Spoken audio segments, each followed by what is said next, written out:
By Garvin Isaacs. He is the president of the Oklahoma Bar Association, and we've been chatting about the nomination of Scott Pruitt, Oklahoma's Attorney General, to be the head of the EPA. You know, last week on this show at this time we had on OIPA. They were very happy about his endorsements, that he's going to do good things for Oklahoma and the country. Now bringing you another view here, Mr. Isaacs, and I want to start with a viewer question here we just got on our Facebook page about his selection. Now Missy writes this. She says overregulation needs to stop. Why is bringing someone who respects the EPA but will fight the ridiculous amount of regulations that have not shown any real protection a bad thing? And this is what we hear from people excited about Mr. Pruitt coming in. They say he's going to rein in an EPA that has overstepped its bounds. In fact, the OIPA, when they were here the other day, said under President Obama there have been hundreds of regulations on oil and gas. In the Bush administration, there were just 12.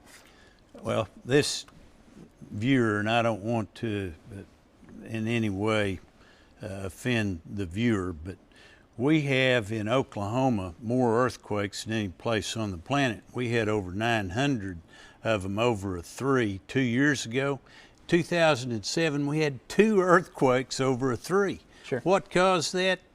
It is the disposal wells of the water used in fracking. Now, why hasn't the Oklahoma Attorney General done something about that? Why hasn't the Corporation Commission done something about it? What is wrong with a government that doesn't protect people? Yeah. I'll tell you what it is. It's big money, and it's right back to Citizens United allowing unlimited campaign contributions, political action committees making the contributions, and they never have to be revealed. Ours is no longer a government of the people, by the people, and for the people. It's a government of the corporations, by the bureaucrats for the money. We live in danger right here in this state of having a 7 on the Richter scale. McNamara, the head USGS seismologist, Golden, Colorado, said we will have a 7.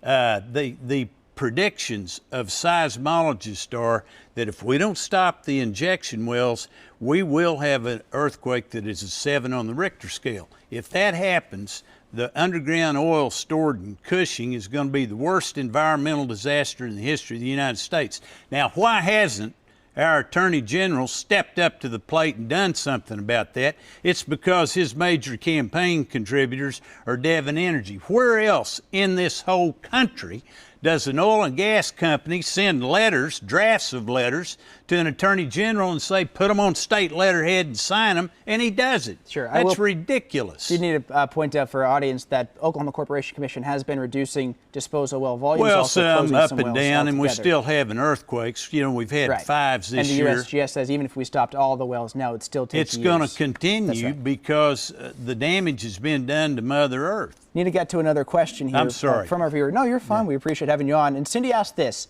Isn't it a conflict of interest to appoint someone who is currently suing the EPA to head the agency? And as a lawyer, I wanted to get your take here on this. So Mr. Pruitt is currently one of a number of attorneys general who is on a lawsuit against the EPA. He would then presumably be running the agency he is suing. The EPA is there to protect the public from water pollution, earthquakes, and all that. That's what the Environmental Protection Agency is all about. It's ridiculous to think that the Attorney General, who takes an oath to uphold the law, is suing the EPA instead of trying to enforce their regs. The U.S. Attorney has a duty to do that.